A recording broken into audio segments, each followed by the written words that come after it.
L'insurrection des partisans de l'ancien président Jair Bolsonaro à Brasilia dimanche a secoué le Brésil et suscité des réactions à l'international. Des images au parfum de déjà-vu qui rappellent celles des émeutes au Capitole américain il y a 2 ans. 3 jours après cet assaut, notre envoyé spécial dans la capitale fait le point.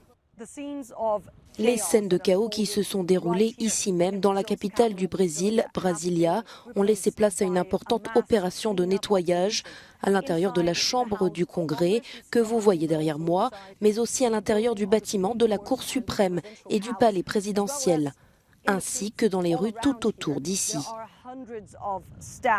Actuellement, des centaines de personnes travaillent pour nettoyer, mais aussi restaurer certaines des infrastructures qui ont été gravement endommagées lors des attaques de dimanche.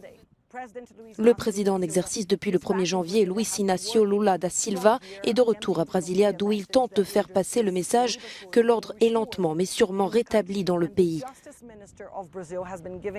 Le ministre brésilien de la Justice a donné des détails sur les multiples enquêtes en cours, affirmant que des liens ont été trouvés entre les bus qui ont transporté des milliers de personnes ici dimanche et d'importants hommes d'affaires au Brésil.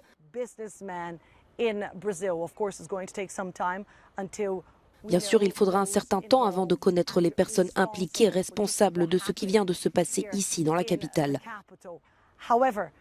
Cependant, environ 1500 personnes ont été arrêtées. Beaucoup sont encore en garde à vue et il faudra du temps pour que le nettoyage soit fait et bien sûr pour que la colère et le choc disparaissent.